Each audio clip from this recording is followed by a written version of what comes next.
Hi, Dr. Alex here, and welcome to a video on making a sofa bed out of entirely recycled timber. Now, this is a little outside my normal comfort zone on more than one ground, because my technical videos that normally end up in this series are usually about computer-based things. Most often about messing with my Lenovo ThinkPads of various types and making them as fast as possible and getting them to do things that they shouldn't be able to do. The next video I make will be on getting my T420, which I killed and then resurrected, to do something it was never supposed to do. But enough of that. The point of this video is about making a new sofa bed, because I've had a sofa bed for some time in our study and use it for making a lot of videos. Again, this is the other reason I'm slightly out of my comfort zone for this video, because in this series of practical videos, I don't normally have my ugly mug or face on screen. But unfortunately, because of the ways this sofa bed gets used in my other video series, and the old sofa bed was used in other video series, and to demonstrate the sofa bed in final action, I'll have to put myself on screen. Again, as I say, I don't like putting my face on screen for no good reason at all. I leave that to elements of the TikTok generation. No, I would rather not have my face on screen if I'm doing a technical video like this, a practical video. But to demonstrate the sofa bed in action, I'm going to have to get myself on screen. So that's going to be at the end. The audio quality will probably drop a little bit because I'm probably going to use the audio straight off the camera for that bit. But for most of it, recording my nice Shure microphone, as I normally do, with lots of nice audio editing done afterwards on my amazing Lenovo laptops. So, why did I build a sofa bed out of recycled timber?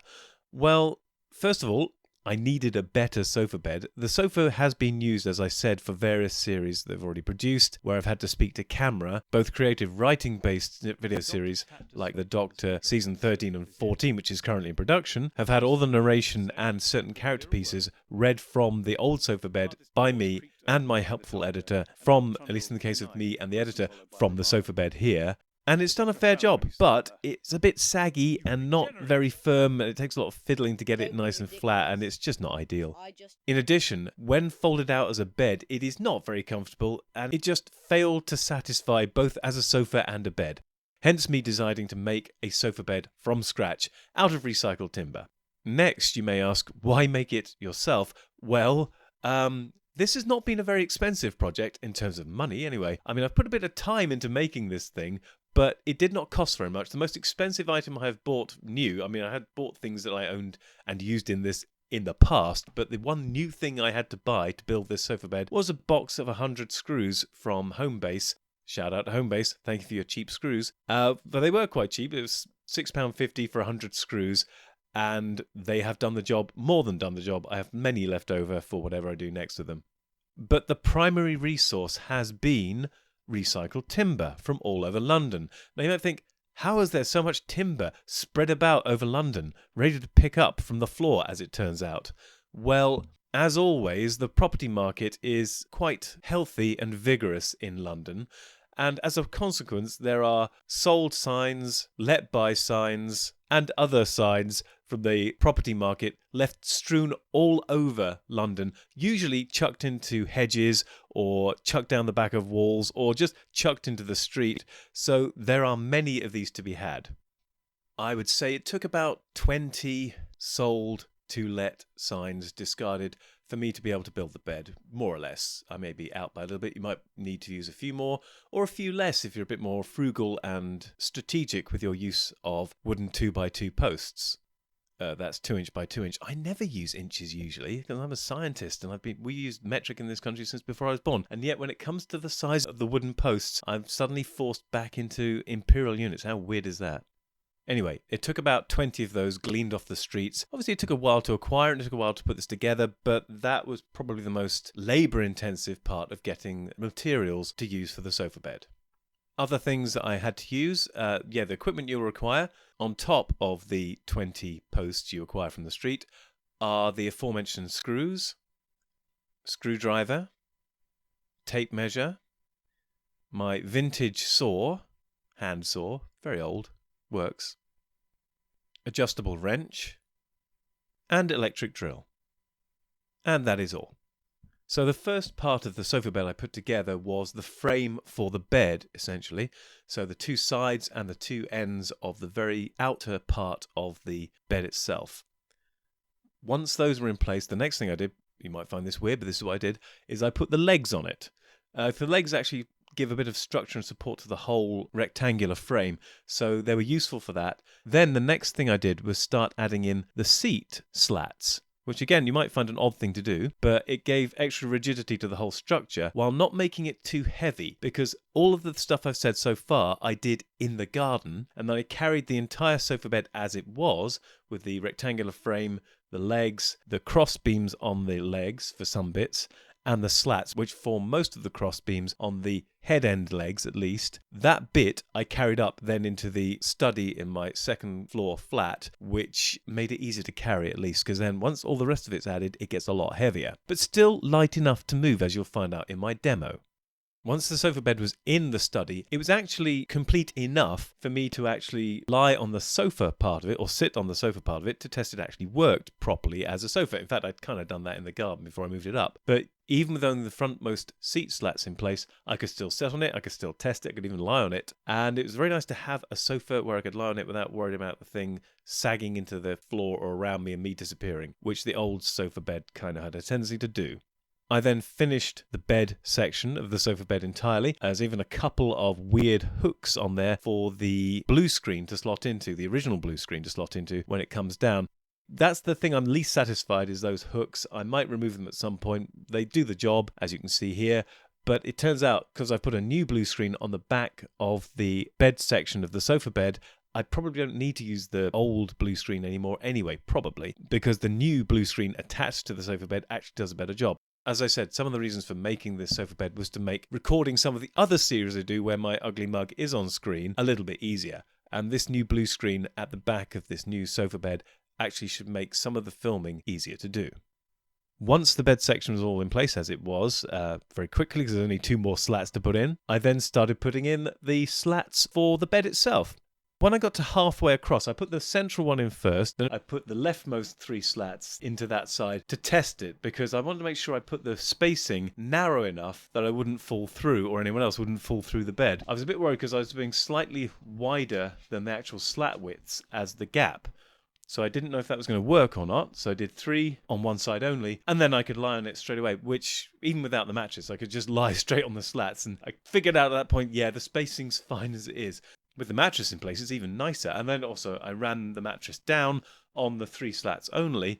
And yeah, you could tell immediately that's going to be more than enough wood versus space to make a comfortable, stable bed. Okay, mustn't go to the side that Nala is currently sitting on, because that's not supported at all. But this is absolutely perfect. This works perfectly. Yeah, it supports the mattress. It's all good. Amazing. Where's she gone? I wonder where she's gone now. After that, put all the rest of the bed slats in, and that was the sofa bed complete. So that's all I need to talk about now, really, because I've done all I can say possibly about building the bed. But it doesn't have to be perfect. You will notice it's not perfect. I did clean a lot of the slats, roughly, before putting it together. I might clean it again at some point, and I might even paint it at some point to make it look even better. But it's not perfect. There are gaps in places I'd rather not have them, and the 2 hooks for the long blue screen are not ideal. But they work, and that's really all that matters as far as I'm concerned. The bed is good and stable and comfortable, perhaps the most important thing, as is the sofa. Now I'm going to have to put my ugly mug on screen in a non-reading creative fiction to camera context, which is not what I'm really comfortable with, or I suppose doing science documentaries the other time I actually put my ugly mug on screen, or doing science documentary discussions.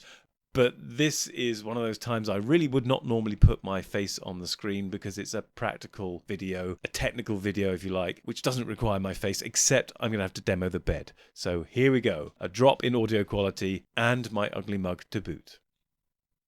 Okay, there's not much room to film in here with me moving the bed around anyway. I'm standing up and I'm barely on camera, I can tell. Barely fitting. So an added bonus is that there'll be less of me on screen as I move around, because you won't be able to see me. But as you can probably tell, the sofa bed is currently in its sofa configuration. I've thrown the 2 pillows onto the actual sofa part of the sofa bed because they form the cushions when it's in use as a sofa. I don't know if you still see me on screen because there's so little room on screen anyway. But I can lie on the sofa bed quite happily, which is something I couldn't really do with the old sofa bed made out of squidgy, cushiony things folded together. So yeah, it works well for that. Obviously, I can sit on the sofa bed easily, particularly nicely in the middle there for filming to camera. When, of course, I'll have the blue screen rolled down to make that backdrops more easy for those particular videos. I'll probably move the cushions around slightly when I'm filming. So I've got one flat and one up. In fact, let's see if that works.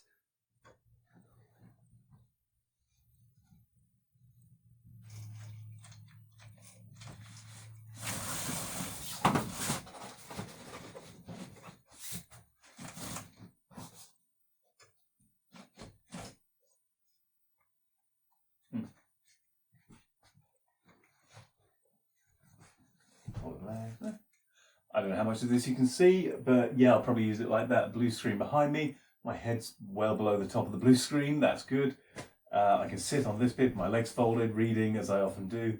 And the blue screen will be there. I can mask off the bits to the edges and above. And I'm still in the blue screen. As I wave my hands around, I'll look back at this and see if I can actually stay in the thing. I'm in the middle, roughly in the middle. Might move slightly that way. But yeah, I can read. Hopefully my feet are still in shot. But even if they're not, I can mask bits quite easily.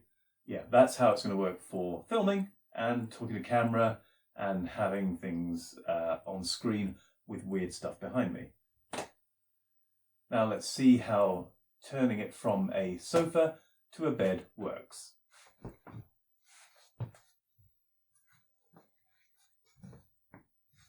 So obviously I'm taking off, if I'm going to keep this in the video I don't know, but I might. So I'm taking off the cover, which I normally put somewhere more carefully. I'm taking off the pillows, which again I might put somewhere more carefully in the future, but for now, for speed, I'm just going to put them down on the floor over here, poink, poink, poink. So, roll up the blue screen. Don't need that while I'm doing this.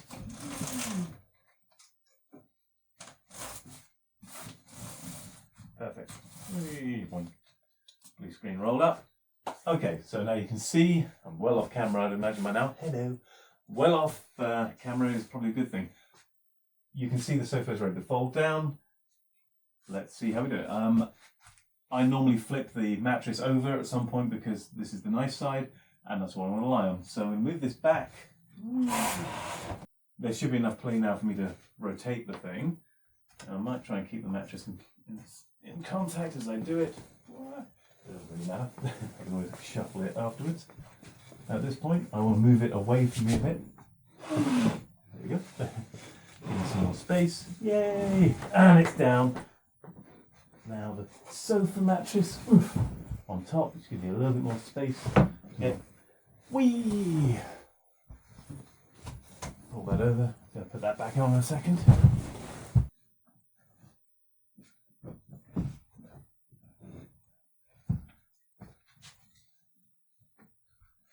And I can either leave it all the way out, where it is now, or I could move it back to the wall.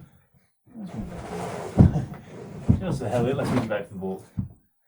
Give me a bit more space at the bottom of the bed. And there you go, that's the sofa bed. I'm going to be horribly close to the screen there. Sofa bed's out, and it is, it is so stable, and it's so comfortable. I cannot really, oh my goodness, this is so nice. I could just stay here. I think I might just stay here. Anyway, I hope you enjoyed this video on how to make a sofa bed from recycled timber, which if you're living in the right place, you'll have just the right type of recycled timber, because the property world do seem to leave them all over the place in certain cities. I guess if you live in the countryside, you may only have real timber around you, which means you might be at a disadvantage because they won't be nicely square cross-sectioned like these ones. Anyway, I hope this video is useful to someone somewhere. I hope it may be inspirational, because you can get a sofa bed for £6.50 if you include the price of the screws, as I just did. But beyond that, that's free material. And this sofa bed, yeah, it's moving very slightly as I attempt to make it move, but it's really stable. Roll, roll, roll. and comfortable. I really cannot emphasize enough. This is so much more comfortable than the paid-for fold-out sofa beddy cushiony thing we had before. I could quite happily stay here. And on that note, thank you for joining me for this, all my subscribers, watchers, listeners. And until the next video, whatever that may be, take care.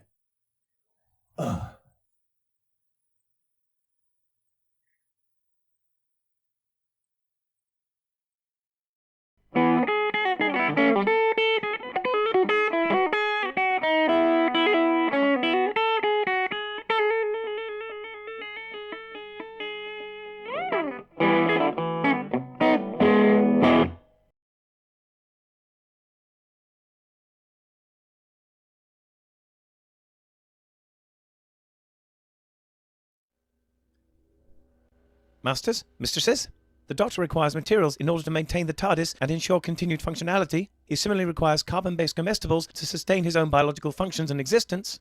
Master would never say this, but he requires aid beyond that supplied by this unit in order to acquire these. To aid the Doctor in his various tasks and creations, this can be most effectively achieved via Patreon or Substack subscriptions, or through donations directly to PayPal. Or if you desire physical goods in return for your contributions, written accounts of my travels with the Doctor are also available on Amazon. Links are in the description below. Thank you, masters, mistresses.